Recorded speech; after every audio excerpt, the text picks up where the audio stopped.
The envelope trembles in Sofia Reyes's hand before she even reaches the office door. Her knuckles are white around the edges of it, sealed tight, her name nowhere on it but written in careful, deliberate ink. She's 7 months pregnant, and the walk down this marble hallway feels longer than it ever has in 2 years of cleaning it. Damian Cross sits behind his desk, arms crossed, jaw set in the particular way that means a decision has already been made. He doesn't look up right away. He doesn't need to. Everyone who gets called into this office already knows what's coming before they sit down. Sofia. His voice is flat, businesslike, the tone he uses when he's already emotionally closed the door on a conversation. Please sit. She doesn't sit. She stands in the doorway, one hand pressed instinctively to the curve of her stomach, the other still clutching the envelope like it's the only solid thing left in the room. I'd rather stand, Mr. Cross. He finally looks up and something flickers across his face at the sight of her. Exhausted, swaying slightly, dark circles carved deep beneath her eyes. He pushes it down fast, the way he pushes down most things that threaten to feel like weakness. Ms. Alvarez tells me you've been slow. Distracted. Missed 2 rooms on the West Wing last week entirely. His voice stays level, controlled, but there's an edge underneath it, impatience wearing thin. This isn't the first conversation we've had about your performance. I know, Sofia says quietly. Her voice doesn't shake, though everything else about her does. I know it isn't. Then you understand why I have to let you go. The words land in the room like a dropped glass, sharp and final. Sofia's breath catches just slightly, and for one terrible second she thinks her knees might actually give out beneath her. She doesn't argue. She doesn't beg. She's already decided, somewhere between the hallway and this office, that begging was never going to be the thing that saved her. Instead, she steps forward, crosses the space between them in 3 unsteady steps, and presses the sealed envelope into his hand before he can pull away. Please don't fire me until you read this. Her voice cracks on the last word, the only crack she allows herself in the entire exchange. Then she turns, one hand still braced against her stomach, and walks out before he can respond, before he can ask a single question, before the door even fully closes behind her. Damian sits there, envelope resting heavy in his palm, staring at the door like it might explain itself. He's fired dozens of people in this house over the years. Housekeepers, drivers, assistants who couldn't keep pace with the demands of running an estate this size. None of them have ever handed him anything on their way out except resentment. He should throw it away. Every instinct built over 15 years of running an empire tells him sealed envelopes from dismissed employees are never worth the paper they're written on. Excuses, threats, desperate last plays for sympathy he doesn't have time to indulge. His thumb runs along the sealed edge anyway. Something about the way she said it stops him. Not, please give me another chance. Not, please don't fire me. Please don't fire me until you read this. Like the words inside mattered more than the outcome itself, like she already knew he might say no, and she just needed him to know why first. He sets it on his desk. Picks up his phone. Put it back down. Outside, through the tall window overlooking the circular driveway, he watches Sofia walk slowly toward the bus stop at the edge of the property, coat pulled tight against the October wind, one hand still resting protectively against her stomach with every careful step. She stumbles slightly on the gravel. Catches herself. Keep walking. Damian's jaw tightens. A vein pulses faintly at his temple, an old, unfamiliar discomfort settling somewhere in his chest that he can't immediately name. He picks the envelope back up, turns it over once in his hands and finally breaks the seal. He has no idea that the letter inside is about to unravel a debt his own family buried 2 decades ago, or that reading it will be the moment everything he believed about loyalty, power, and what he actually owes the people around him quietly, permanently changes. Sofia Reyes has spent the last 6 months running on a kind of exhaustion that doesn't have a name. She works the Cross estate 5 days a week, cleaning 12 bedrooms and 4 bathrooms across 18,000 square feet, on her feet from 6 in the morning until 3 in the afternoon. Then she works 2 more jobs after that, evening shifts at a laundromat downtown, and weekend stocking shelves at a 24-hour pharmacy that never seems to run out of things that need restocking. She's 29 years old, 7 months pregnant, and the father of her unborn son has been gone since the 2nd trimester ultrasound revealed something neither of them expected. He didn't leave cruelly. He just left quietly, the way some people do when reality gets heavier than they're willing to carry. That ultrasound is the reason Sofia hasn't slept a full night in months. The doctor's voice still echoes in her memory sometimes, clinical and careful, delivering news that changed everything. There's a defect in the heart wall, Ms. Reyes. It's treatable, but he'll need surgery immediately after birth. The specialized procedure isn't something most insurance plans fully cover. The number that follows still makes her stomach drop every time she thinks about it. $43,000 after insurance. Money she doesn't have, can't borrow, and has been trying to save one exhausting shift at a time ever since. She never told anyone at the Cross estate. Not the housekeeper who reports her slowness. Not the other staff who whisper about her tired eyes and her missed rooms. She was terrified from the very beginning that pity would cost her the job entirely rather than save it. That sympathy from people who barely know her would somehow translate into being seen as a liability instead of an employee worth keeping. You have to tell someone, her neighbor Maricela told her last week, watching Sofia collapse onto her couch still in her work uniform, feet swollen, eyes barely staying open. You can't keep doing this to yourself, Sofia. Not in your condition. If they know I'm struggling, they'll let me go faster, Sofia said, voice hollow with exhaustion. People don't want to be complicated. They want convenience. Damian Cross, on the other side of that equation, has never once had to think about convenience versus complication. He inherited an empire from his father 8 years ago, legitimate on paper now, decades removed from whatever his family's business once actually was, but built on foundations he's never looked at too closely. He runs the estate with the same efficiency he runs everything else in his life. Staff who underperform get replaced. Sentiment doesn't factor into decisions that affect the bottom line. It's a philosophy that's served him well, made him wealthy, made him feared in every boardroom he's ever entered. But something about Sofia has always been different, even before today, even before the envelope. She works harder than anyone else on staff, even exhausted, even struggling.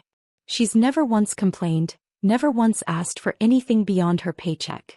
Ms. Alvarez, the head housekeeper, has been the one pushing for her termination for weeks now, citing missed rooms, slow work, distraction that's becoming, in her words, a liability to the household standards.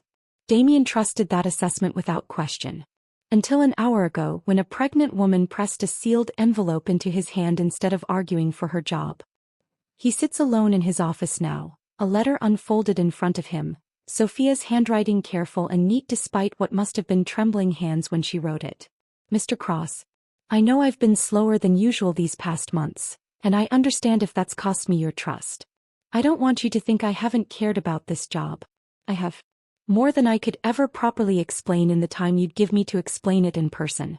Damian's jaw tightens slightly as he reads, something uncomfortable settling into his chest already. My son has a heart condition.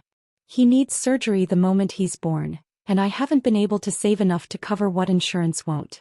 I work 2 other jobs at night to try to close that gap. That's why I've been tired. That's why I've been slow.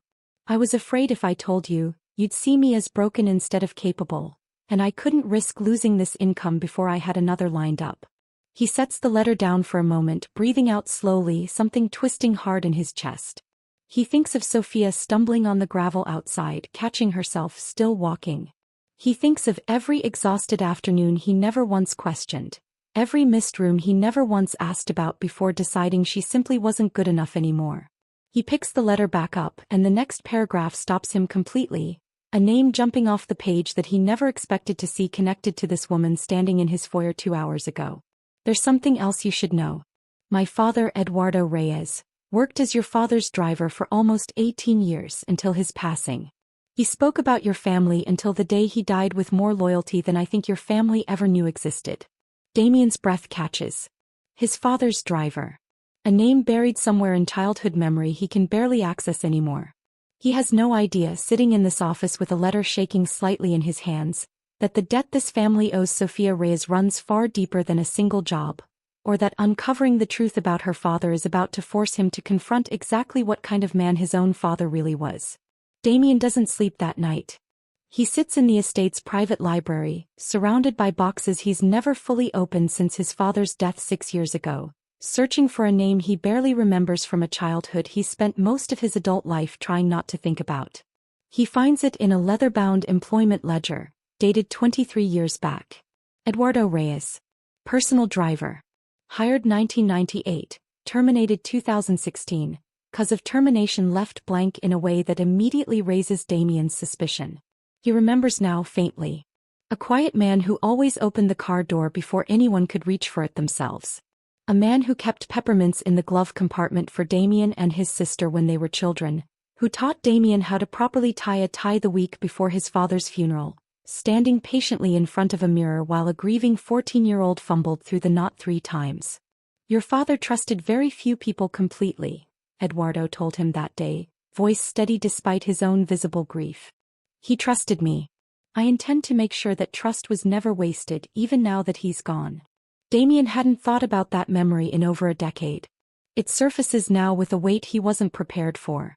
He calls his estate manager at 2 a.m., voice tight with barely restrained urgency. I need everything you can find on a former employee. Eduardo Reyes. I worked for my father for 18 years. That's going back a long way, sir. Give me until morning. By sunrise, a thin folder sits on Damian's desk. Eduardo Reyes, terminated in 2016 following what the file vaguely describes as a confidentiality matter. No further explanation. No severance recorded.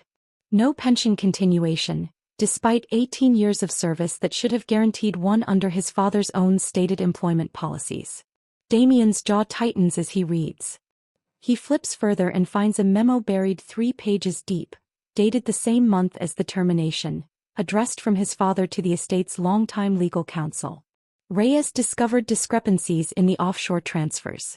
Handle his silence appropriately and ensure the matter doesn't reach beyond this office.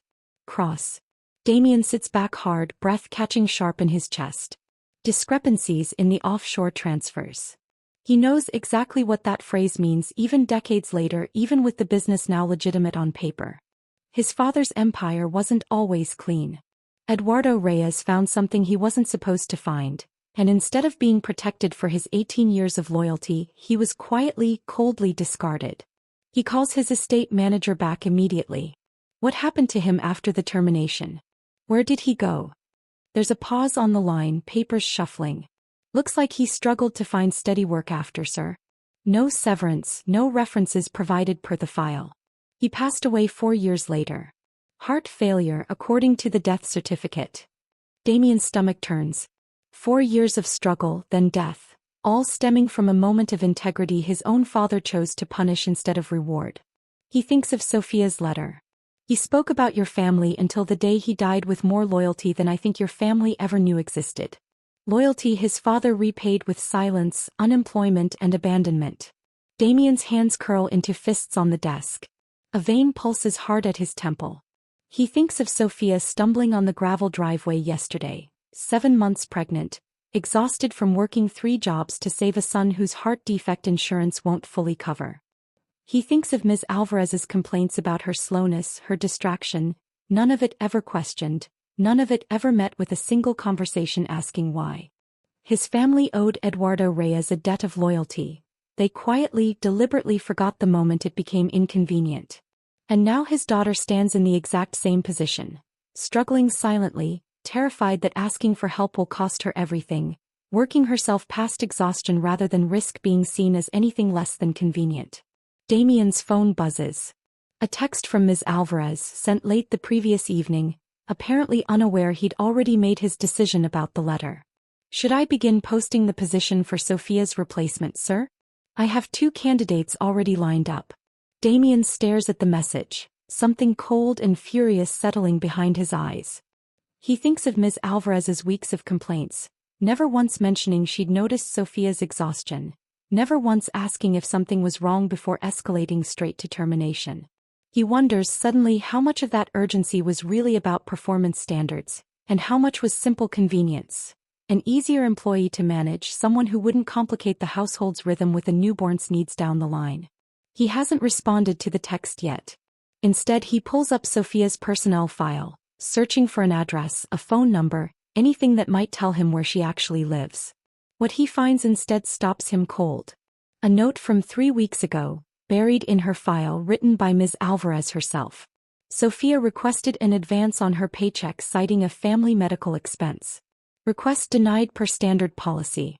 Damian's blood runs cold. She asked for help. She asked, quietly, carefully, the way she's clearly learned to ask for everything in her life. And she was denied without a single question about why. He picks up his phone and dials his driver immediately, voice hard with a resolve he hasn't felt in years. I need Sofia Reyes's home address. Today. And cancel whatever's on my schedule this morning. He has no idea, standing in his study with his father's damning memo still open on the desk, that finding Sofia today is about to reveal exactly how close her son's surgery deadline truly is. Or that a decision he could have made weeks ago now carries the weight of 2 generations of debt he's only just discovered exists. To understand why Sofia Reyes handed a sealed envelope to a man about to fire her instead of simply begging for her job, you have to understand the 2 years that came before it. She started at the Cross estate at 27, newly pregnant with a pregnancy she hadn't yet told anyone about, desperate for stable work after losing her previous job when the small accounting firm she'd worked for folded during a slow economic year. The position paid well, offered steady hours, and for the first several months, Sofia genuinely loved it. She remembers the first time Damian Cross spoke directly to her, back before exhaustion carved permanent shadows beneath her eyes. She'd been polishing the banister in the main hallway and he'd walked past, paused and simply said, "You missed a spot near the newel post." Not unkind. Just precise the way he approached everything. "I'll fix it, Mr. Cross," she'd said, and he'd nodded once and kept walking, already back on his phone, already thinking about something entirely unrelated to her. That was the extent of their relationship for nearly 2 years. Polite distance. Employer and employee, nothing more, exactly the way Sofia preferred it. She'd learned young that visibility in households like this one was rarely safe. Her own father, Eduardo, taught her that lesson without ever meaning to. She remembers him coming home some evenings during her childhood, quiet in a way that felt heavier than his usual calm, though he never once complained about his work to her or her mother. "Discretion is the job, Mija," he told her once when she was maybe 10 years old, curious why he never talked about the Cross family the way other parents talked about their workplaces. "You see things. You hear things. You keep them to yourself and you do your job well, and that's what loyalty looks like." She didn't understand until years later, going through his old papers after his death, that discretion had cost him everything. A folder of unanswered job applications, all citing insufficient references as the reason for rejection. Medical bills from his final years, unpaid, accumulating interest, evidence of a man who'd given 18 years of loyal service and received nothing but silence in return when he needed help most. "He never said a bad word about them," Sofia's mother told her once, voice tight with old grief neither of them had ever fully processed. "Not once, even after everything. Said loyalty doesn't ask for anything back. Said it's just who you decide to be." Sofia carried that belief straight into her own adult life, the same way she'd carried his careful, quiet nature. When the ultrasound revealed her son's heart defect at 20 weeks, her first instinct wasn't to ask for help. It was to figure out, alone, exactly how she'd manage it herself. She remembers the appointment with painful clarity. The dim room, the cold gel on her stomach, the technician's expression shifting almost imperceptibly before she excused herself to get the doctor. "There's a structural issue with the heart wall," the doctor explained gently, turning the monitor toward her. "It's called a ventricular septal defect. Treatable, very treatable, but he'll need surgery within days of birth." "How much?" Sofia asked immediately, voice already steadying itself for whatever number came next. The doctor's expression softened with something like sympathy, which somehow made it worse. "After insurance, you're likely looking at around $43,000. Sofia remembers sitting in the parking lot afterward for nearly an hour, hands gripping the steering wheel, doing math in her head that never once balanced no matter how many times she recalculated it. That night she picked up a second job at the laundromat. 2 weeks later, a third at the pharmacy, working weekends on top of 5 full days cleaning the Cross estate.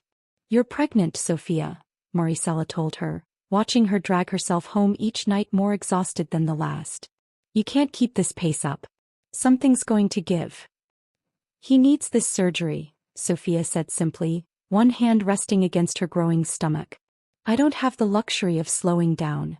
She never told Damian Cross. Never told Ms. Alvarez. The fear ran too deep, inherited almost directly from her father's own careful silence. the terrifying certainty that showing vulnerability to people with this much power over her livelihood would only ever end one way. She watched that fear prove itself correct 3 weeks ago, when she quietly requested a paycheck advance, citing a family medical expense without elaborating further, too proud and too frightened to explain the full truth. Ms. Alvarez's response came back within the hour. Denied. Per standard policy. Sofia remembers standing in the laundry room afterward, gripping the edge of a folding table, allowing herself exactly 90 seconds to cry before composing herself and finishing her shift.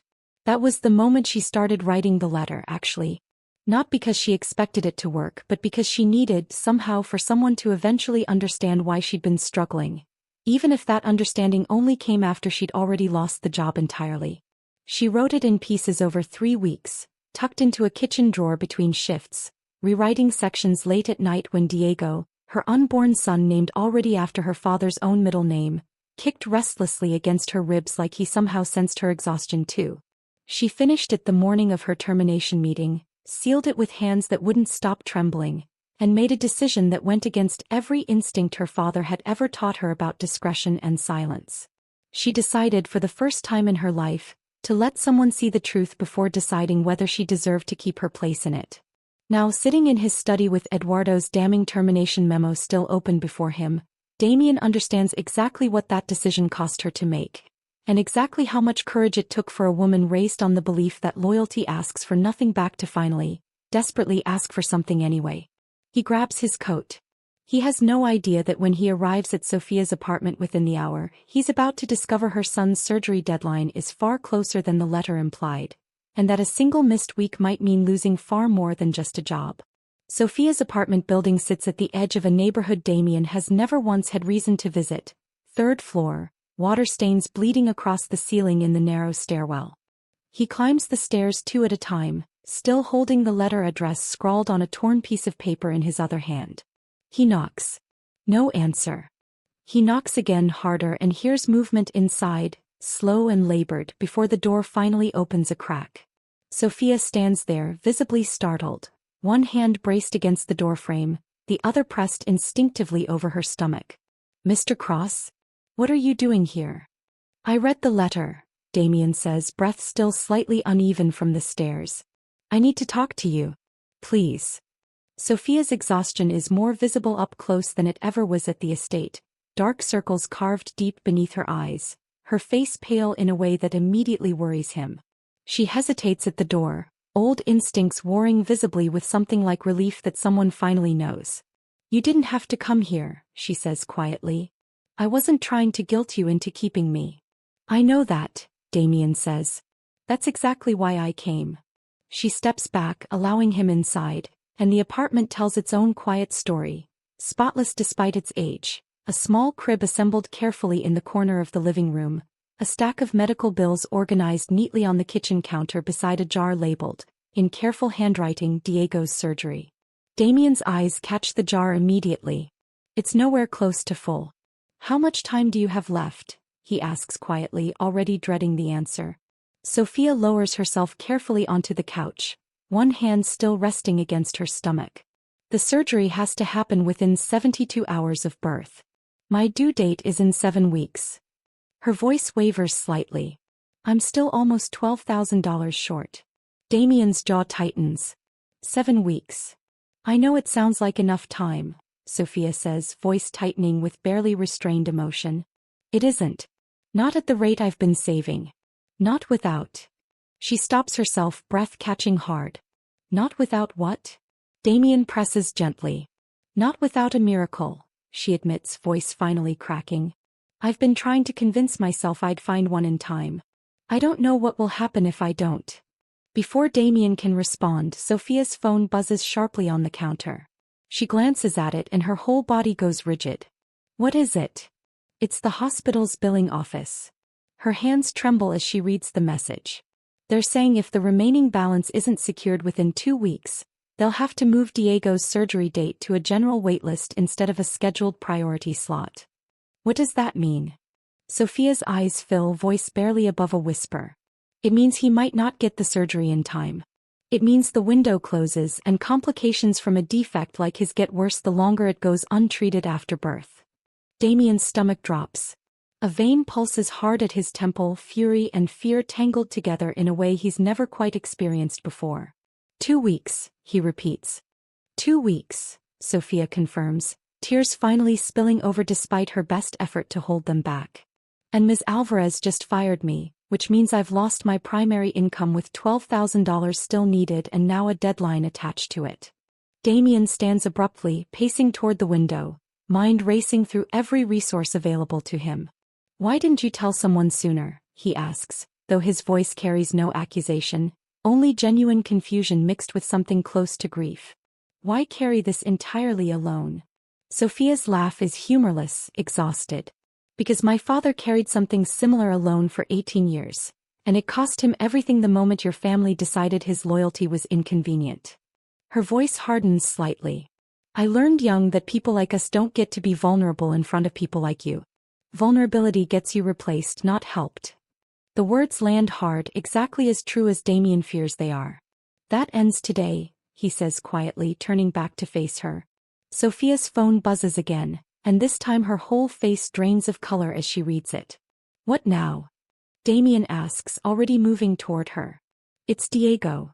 Her hand flies to her stomach, breath catching sharp. Something's wrong. I need to get to the hospital right now. Damian doesn't hesitate. My car's outside. Let's go.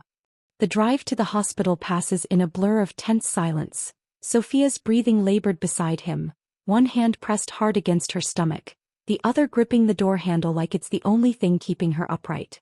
Talk to me, Damian says, glancing over, voice tight with barely restrained worry. What are you feeling? Tightness, Sofia gasps, wincing hard. It's too early. It's 7 weeks too early. We're almost there, Damian says, pressing harder on the gas, weaving through traffic with a controlled urgency that leaves no room for hesitation. Stay with me, Sofia. Stay with me. They arrive at the emergency entrance in minutes, Damian half carrying her through the doors, voice cutting sharp and commanding through the waiting room. I need help here now. She's pregnant, having contractions 7 weeks early. Her son has a diagnosed heart defect requiring immediate specialized surgery at birth. Nurses move fast, a gurney appearing within seconds, Sofia gripping Damian's hand tight as they wheel her toward the maternity ward. Don't leave, she gasps, fear raw and unguarded in her voice for the first time since he's known her. Please. Please don't leave. I'm not going anywhere, Damian says, voice steady despite the fear tightening his own chest. I promise you. I'm right here. The doors swing shut behind the gurney, and Damian is left standing alone in a sterile hallway that smells of antiseptic and fear, Sofia's cries fading down the corridor, the weight of a decision he never expected to be making settling hard across his shoulders. He pulls out his phone immediately, hands steadier than his racing heart, and dials his estate manager. I need $12,000 transferred to Grace Memorial Hospital's billing department within the hour, he says, voice hard with absolute resolve. Sofia Reyes's account. Cover the full remaining balance and make sure Diego's surgery slot stays priority, whatever it costs. He hangs up before his manager can respond, already moving toward the waiting room, already understanding that this moment is about to determine whether the debt his family owes the Reyes family finally gets repaid in time, or whether he's arrived just 7 weeks too late. The maternity ward waiting room feels smaller with every hour that passes. Damian sits rigid in a plastic chair, elbows on his knees, watching the double doors like they might open at any second with news he isn't prepared for. His phone buzzes. His estate manager, confirming the transfer went through, Diego's surgery slot secured as scheduled priority regardless of what happens with the premature labor. Damian exhales hard, one small relief in a night otherwise stretched taut with uncertainty. A doctor finally emerges near midnight, mask pulled down, expression unreadable in the particular way doctors train themselves to maintain. Are you here for Sofia Reyes? She asks. Damian stands too fast, chair scraping loudly against the tile. Yes. Is she? She's stable, the doctor says, and Damian's whole body sags with relief. We managed to stop the contractions.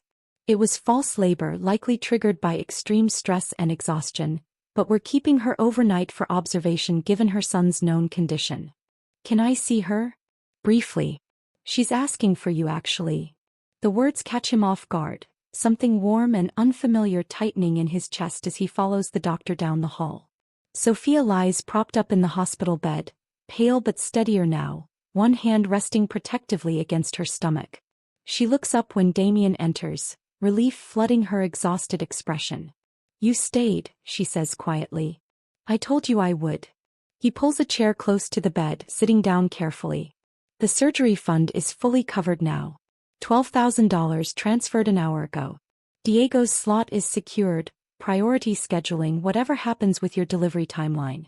Sofia's breath catches, tears spilling over immediately. "You didn't have to do that." "I did," Damian says, voice firm, unwavering. "I owe your family that, Sofia.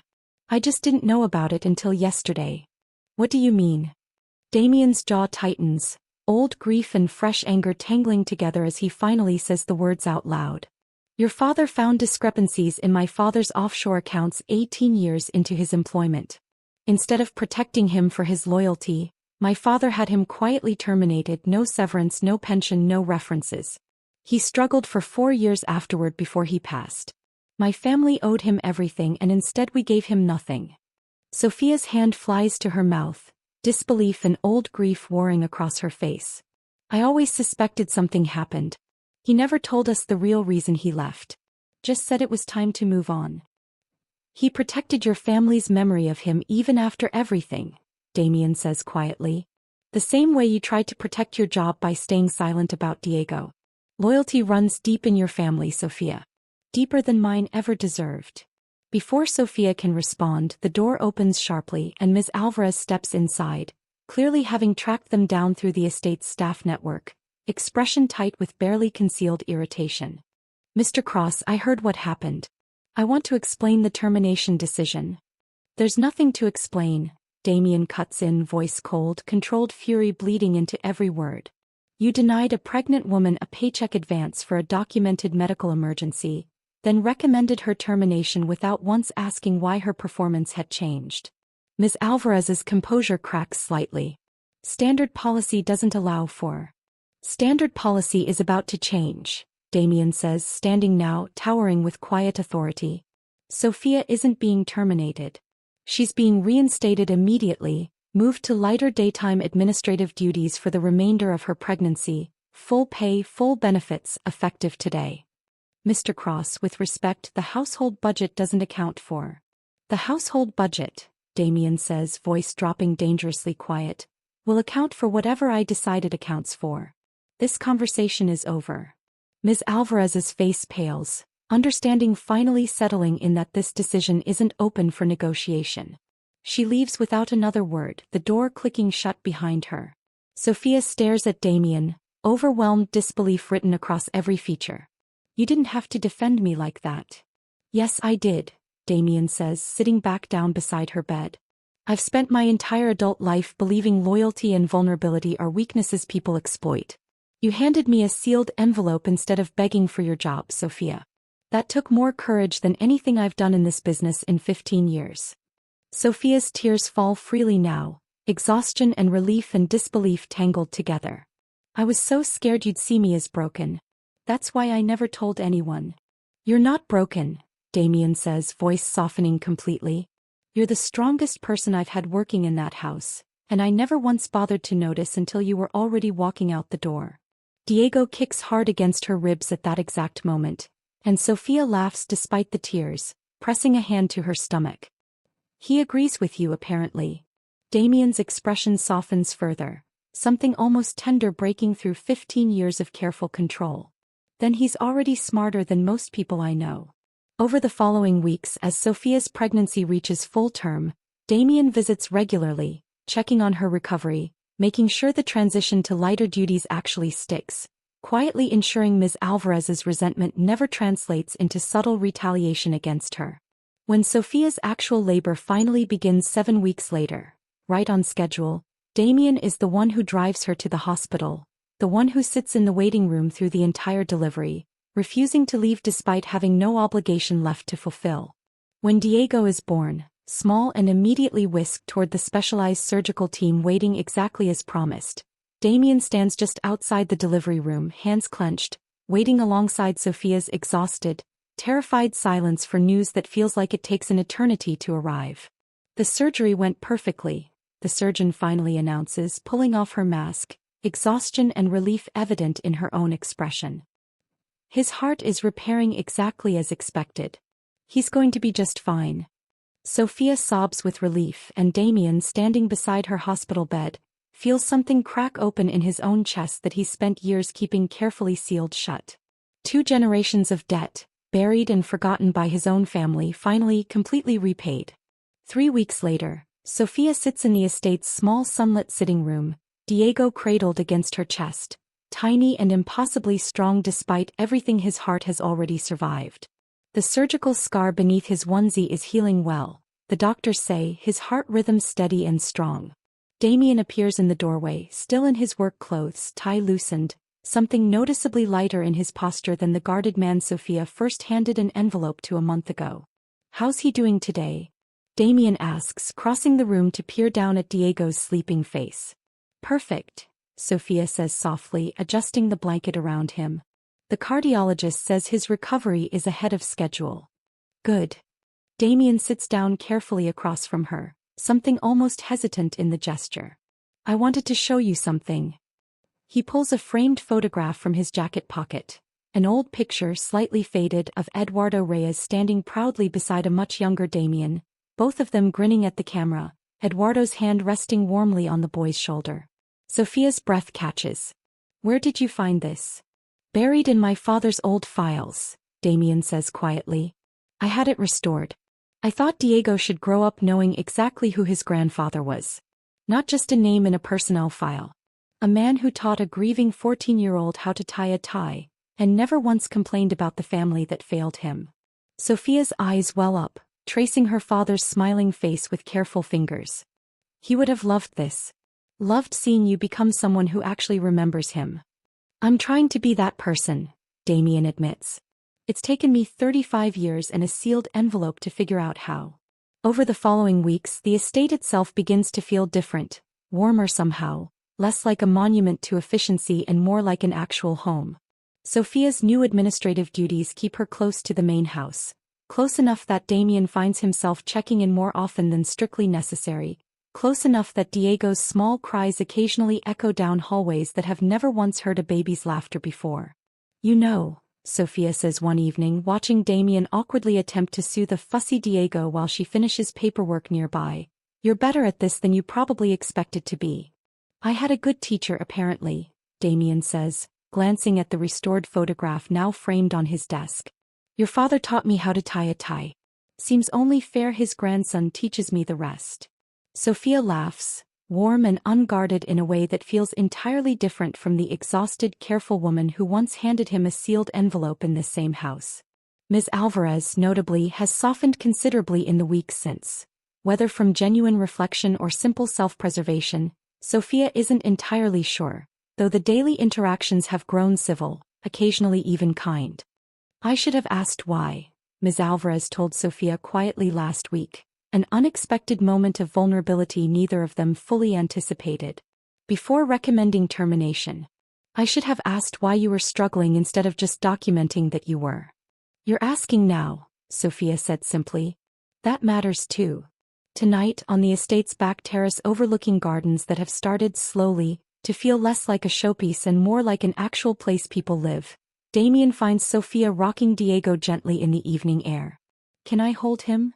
Damian asks, something almost shy in the request. Sofia smiles, carefully transferring Diego into his arms. Damian holds him with careful, deliberate tenderness, the same precision he brings to everything, softened now into something gentler. "He's got your father's eyes," Damian says quietly, studying Diego's small, sleeping face. "I remember them exactly like this. Steady.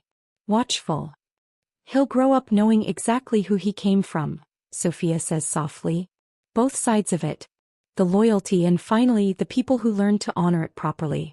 Damian looks up at her, something warm and unguarded passing between them that neither quite has words for yet. "Thank you," he says quietly, "for trusting me with an envelope instead of giving up entirely." "Thank you," Sofia says, "for actually reading it instead of throwing it away." Below them, the garden hums quietly with evening insects, Diego's small breathing steady and even against Damian's chest. A debt 2 decades old finally, completely settled into something that feels, cautiously, impossibly, like the beginning of family instead of employment. 6 months later, Diego is a thriving, giggling 6-month-old, his surgical scar barely visible now, his heart strong enough that his cardiologist has cleared him for a completely normal, healthy childhood ahead. Sofia has been promoted to estate administrator, a role she never once imagined possible 2 years into cleaning bedrooms and bathrooms 12 hours a day. She still works hard, still cares deeply about every detail, but the exhausted desperation that once defined her days has been replaced by something steadier, more secure. "Everything looks wonderful, Sofia," Damian tells her one morning, reviewing the household budget she now manages with the same careful precision she once brought to polishing banisters. "You've made real improvements here." "I had a good example," Sofia says, smiling. "Someone who finally learned that paying attention to people matters more than just managing them efficiently." Damian's foundation, established quietly in Eduardo Reyes's name 3 months ago, now provides emergency medical assistance to household staff and their families across 3 separate estates he manages, ensuring no other employee ever has to choose between silence and survival the way Sofia once did. "We've helped 11 families so far," his estate manager reported last week, genuine pride evident in his voice. 2 surgeries, 1 emergency housing situation, a scholarship fund for a staff member's daughter starting college in the fall. Damian keeps a framed copy of Sofia's original letter in his desk drawer now, reads it occasionally on difficult days, a reminder of exactly what silent desperation looks like when nobody thinks to ask the right questions. Tonight, the estate hosts a small gathering, nothing elaborate, just close staff and their families sharing dinner in the main dining room that once felt reserved exclusively for business meetings and formal entertaining. Diego sits in a high chair beside Sofia, gumming happily on a teething ring, occasionally reaching toward Damian with small, insistent hands until he's lifted and settled comfortably against Damian's shoulder. "He likes you more than he likes me some days," Sofia teases, watching Diego's small fingers curl into Damian's collar. "He has good taste," Damian says, and the whole table laughs, warm and easy, nothing like the tense hierarchical silence that once defined meals in this house. Ms. Alvarez, seated near the end of the table, catches Sofia's eye and offers a small, genuine smile. Their relationship has healed slowly, imperfectly but honestly, built now on actual conversation instead of assumption. Later, after the gathering winds down and Diego finally falls asleep against Damian's shoulder, Sofia finds him standing quietly on the terrace, watching the stars emerge over gardens that have become, genuinely, unmistakably, a home. "Can I ask you something?" she says, joining him at the railing. "Anything. Do you regret it? Reading the letter, I mean. Everything that's changed because of it." Damian considers the question seriously, Diego's small weight steady and warm against his chest. "I regret the 15 years before it, honestly. All the people I let walk away without ever asking why they seemed tired or distracted or struggling. I regret not being the kind of person who noticed sooner. But now I think that envelope might be the most important thing anyone's ever handed me," Damian says quietly. "It didn't just save your job, Sofia. It reminded me what actually matters underneath all of this." He gestures faintly at the estate behind them. "Power doesn't mean anything if you're not using it to actually take care of people." Sofia's eyes well up, watching Diego sleep peacefully against the shoulder of a man who once fired dozens without a second thought, now impossibly gentle, impossibly changed. That's the thing worth remembering about silence, isn't it? Sofia spent months believing her struggle needed to stay hidden to keep her safe, the same way her father believed loyalty meant never asking for anything in return. Both of them learned, painfully, that silence sometimes costs more than the vulnerability it's meant to protect against. Damian spent 15 years believing efficiency mattered more than understanding the people who made that efficiency possible. He learned, through one sealed envelope, that the people closest to you are often carrying more than you'll ever notice unless you actually stop to ask. So here's the question worth sitting with tonight. If someone in your life seemed distracted, exhausted, or distant lately, would you assume the worst about their effort, or would you take a moment to ask what they might be quietly carrying instead? And if you were the one struggling the way Sofia was, would you find the courage to let someone see the truth even knowing they might say no?